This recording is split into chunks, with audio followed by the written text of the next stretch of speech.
Hello students, welcome to our channel the education resource. तो आज हम क्लास 9th के one of the interesting chapter को पढ़ेंगे जो है मोशन।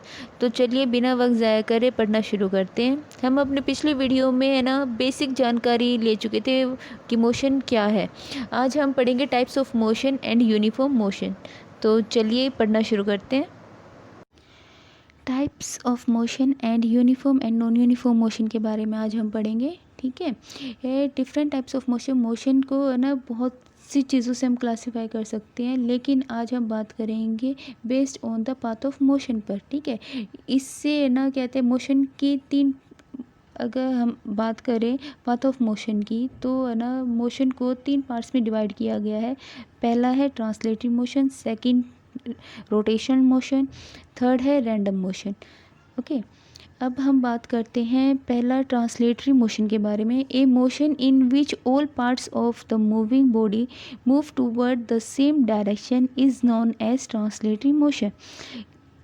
अगर कोई बॉडी मूव कर रही है किसी सेम डायरेक्शन पे, ठीक है, सेम डायरेक्शन में कोई भी बॉडी मूव कर रही है तो उसके जो सारे पार्ट्स हैं वो भी है ना सेम डायरेक्शन में मूव करने चाहिए।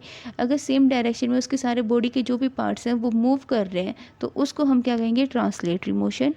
फर्दर ट्रांसलेटरी मोशन को डिवाइड किया गया है थ्री पार्ट्स में। पहला कौन सा है, लीनियर, जिसको हम क्या कहते हैं, रेक्टिलिनियर मोशन भी कहते हैं। फिर है कर्वीलिनियर मोशन और सर्कुलर मोशन। चलिए हम स्टार्ट करते हैं लीनियर मोशन के बारे में। Linear motion, a motion in which all parts of a moving body move in the same direction and the path follow a straight line। ये क्या कह रहा है कि पाथ फॉलो करना है कौन सा, स्ट्रेट लाइन वाला। ठीक है, कोई हमने ऊपर पढ़ा था ट्रांसलेटरी मोशन क्या होती है, सेम डायरेक्शन में बॉडी के सारे पार्ट्स मूव कर रहे हैं सेम डायरेक्शन में, तो वो क्या है, ट्रांसलेटरी मोशन है। ठीक है, लेकिन हम लीनियर मोशन में क्या पढ़ेंगे कि है ना वो स्ट्रेट लाइन पे ही होना चाहिए उसका पाथ। ठीक है, ये नहीं होना चाहिए कि है ना वो नॉर्थ डायरेक्शन में जा रहा है कहीं पे, फिर वो है ना साउथ डायरेक्शन में जा रहा है, ऐसा नहीं होना चाहिए। उसके सारे पार्ट्स बॉडी के, ठीक है, किस में होने चाहिए, सेम डायरेक्शन में होना चाहिए और वो भी स्ट्रेट लाइन पे, तो उसको हम कहेंगे लीनियर मोशन। ओके, चलिए हम अब पढ़ते हैं कर्वीलिनियर मोशन के बारे में। A motion in which the net motion of a moving body move toward the same direction all through the path follow a curved line. यहाँ पे ये क्या कह रहे हैं, हम देख सकते हो कि कर्वीलिनियर से ही हमें पता चल रहा है कि है ना, कर्वीलिनियर मोशन से ही हमें पता चल रहा है कि हम कौन से मोशन की बात कर रहे हैं जो कर्व में है। ओके, तो हम यहाँ पे देख सकते हैं a motion in which the net motion of a moving body move toward the same direction all through the path follow a curve line. Suppose कोई भी ऑब्जेक्ट है कि वो मूव कर, वैसे तो उसका ना स्ट्रेट पाथ है, ठीक है, लीनियर वाला ही पाथ है। अगर कोई ऑब्जेक्ट स्टार्ट करता है, जैसे फॉर एग्जांपल एरोप्लेन है, उसको जाना ही तो यहीं से सामने से बिल्कुल स्ट्रेट ही लाइन में जाना है, लेकिन उसने पाथ कौन सा फॉलो किया है, कर्व्ड वाला। ठीक है, कर्व लाइन वाला उसने पाथ फॉलो किया है, तो इसको हम क्या कह सकते हैं, कर्वीलिनियर मोशन। कि है ना जाना तो उसे लीनियर में ही है, लेकिन उसने पाथ पे बस फॉलो किया है कौन सा, कर्वीलिनियर वाला। चलिए अब हम नेक्स्ट पढ़ते हैं सर्कुलर मोशन के बारे में। A special form of curvilinear motion which is the motion when a body move along a circumference of a circle। Circular motion से भी हमें पता चलता है कि सर्कल में ही है कोई ऑब्जेक्ट जो मूव कर रहा है, सर्कल अपने सर्कल मतलब सर्कमफ्रेंस में ही अब वो मूव कर रहा है, तो ये तो नाम से पता चल रहा है। तो हम कह सकते हैं कोई भी बॉडी है वो मूव कर रही है सर्कल के सर्कमफ्रेंस पे, ठीक है, तो उसको हम क्या कहेंगे, सर्कुलर मोशन। चलिए अब हम स्टार्ट करेंगे, आपको यहाँ तक समझ में आ रहा है।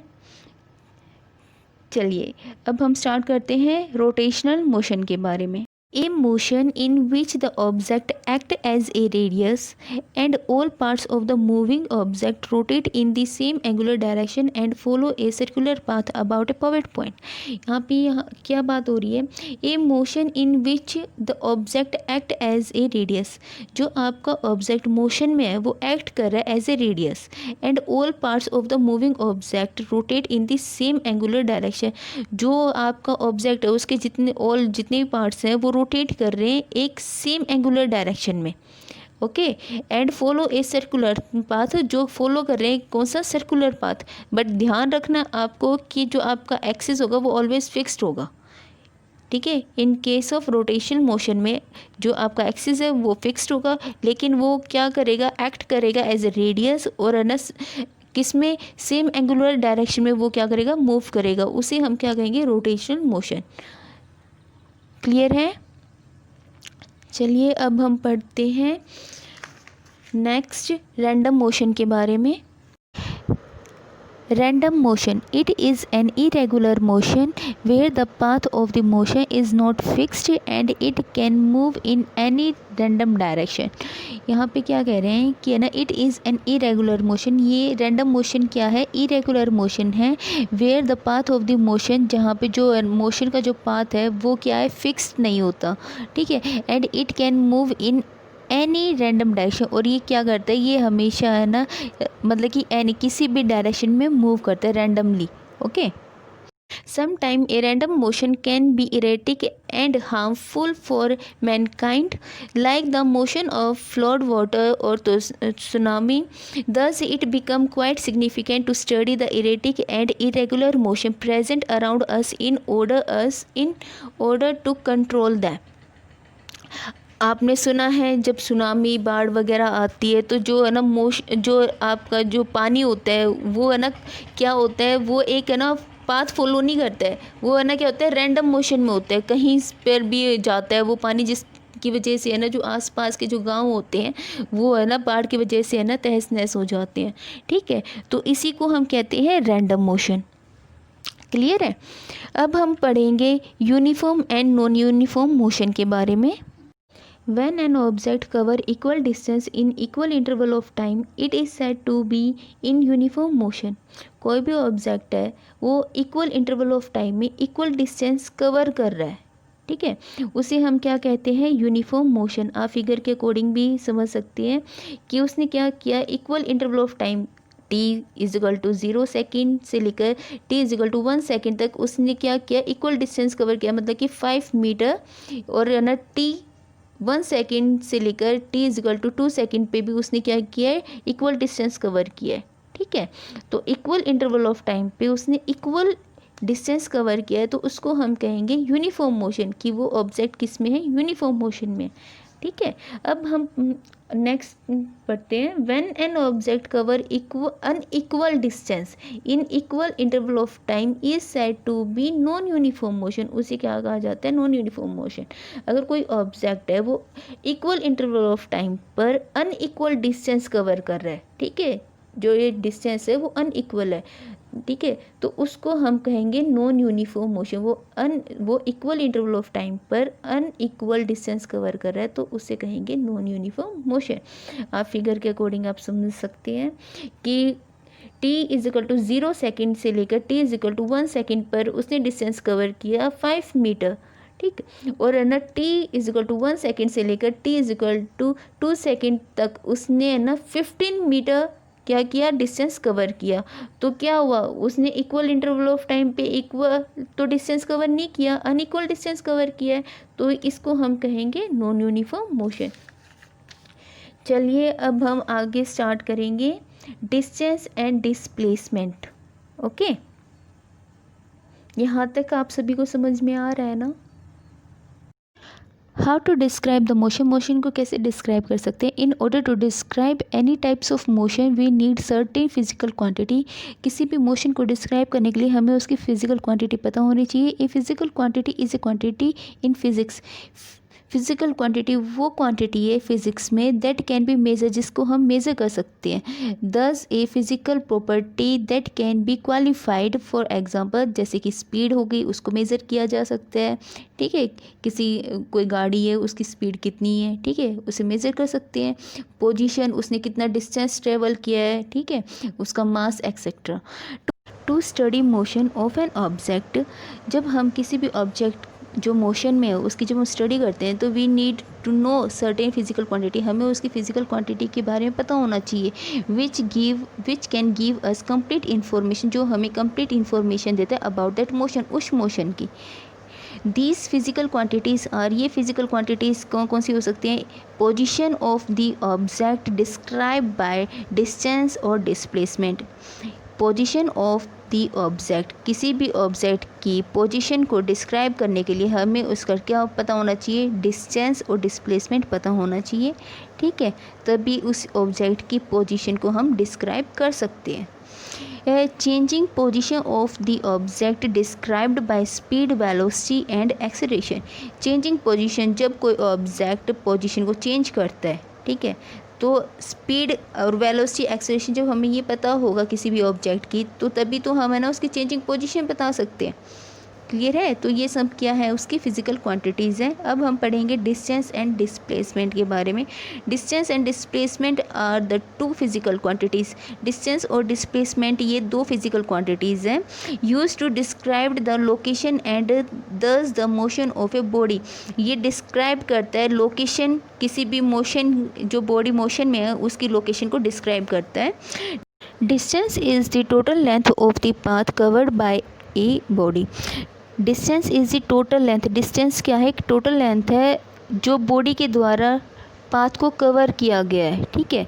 डिस्प्लेसमेंट क्या है? Displacement is the shortest length. Displacement क्या है? शॉर्टेस्ट लेंथ है जो बॉडी के द्वारा कवर की गई है between initial and final position. The SI unit of the path, the quantity is metre. दोनों की ऐसे यूनिट क्या होगी? डिस्टेंस और डिस्प्लेसमेंट की मीटर होएगी, जो मतलब कि फिगर में आपको दिखाया भी गया है। An object start moving in a circle from point A and come back two point A after completing a circle. क्या कह रहा है? ये कोई भी ऑब्जेक्ट है वो स्टार्ट करता है, ठीक है, मूव करना पॉइंट ए से, ठीक है, और वापस से घूम के वो पॉइंट ए पर ही आ जाता है, अपना कंप्लीट एक सर्कल कर लेता है वो। ठीक है। The distance cover will be the total length of the path covered by the object. कितना हो जाएगा? 2πr। हमें पता है पाई की वैल्यू कितनी होती है? 3.14। और आर हमारा रेडियस क्या है? हमारा हमने एज्यूम किया है कि रेडियस हमारा क्या है? r 100 है। क्लियर है? तो आप यहाँ से निकाल सकते हो total length of the path covered. ठीक है। तो the displacement of the object will be shortest length of the path covered between initial and final point. यहाँ पे क्या है? जो डिस्प्लेस, अभी तो हमने ऊपर है ना डिस्टेंस के बारे में पढ़ा था कि डिस्टेंस कैसे निकाल सकते हैं, ठीक है, लेकिन अब हम बात कर रहे हैं डिस्प्लेसमेंट की। डिस्प्लेसमेंट कैसे करेंगे? डिस्प्लेसमेंट ऑफ द ऑब्जेक्ट, किसी भी ऑब्जेक्ट का डिस्प्लेसमेंट निकालने के लिए will be the short length, उसकी क्या होनी चाहिए? शॉर्ट लेंथ होनी चाहिए ऑफ द पाथ कवर, जो उसने पाथ कवर किया है बिटवीन द इनिशियल से लेकर फाइनल पॉइंट तक। Here the initial point is A, जहाँ पे इनिशियल पॉइंट क्या है? ए है, और फाइनल पॉइंट भी क्या है? आपका ए है। दस द शॉर्टेस्ट पाथ बिटवीन, तो शॉर्टेस्ट पाथ क्या होगा? पॉइंट ए एंड ए, जो कि क्या होगा? 0 होगा, which makes the displacement is 0 metre. तो उसका क्या आएगा? डिस्प्लेसमेंट क्या आएगा? 0 आएगा। दस even if an object has covered A distance and displacement can be 0। जो उसने क्या किया है, ऑब्जेक्ट ने जो कवर किया है डिस्टेंस और डिस्प्लेसमेंट, वो कितना किया है? 0। क्लियर है? फिगर में मैंने आपको यहाँ पे दिखा भी रखा है डायमीटर कितना है। यहाँ पे 100 मतलब कि 200 मीटर लिया हुआ है। अगर आप रेडियस निकालोगे तो आप कैसे निकालोगे? रेडियस कैसे निकालते हैं? रेडियस निकालते हैं r = d/2। r क्या हो गया आपका? r होगा आपका रेडियस, और d/2, d क्या है आपका? डायमीटर। आपका जो डायमीटर गिवन है, आप ऊपर डायमीटर लिख के बाय में 2 से डिवाइड कर दोगे तो आपका वहाँ से रेडियस निकल आएगा। क्लियर है? चलो हम आगे करेंगे न्यूमेरिकल पोर्शन। ओके स्टूडेंट्स, आज के लिए बस इतना ही। आपको वीडियो कैसी लगी कमेंट करके ज़रूर बताएं और वीडियो को लाइक और चैनल को सब्सक्राइब करना मत भूलिएगा। तो चलिए मिलते हैं अगले एपिसोड में।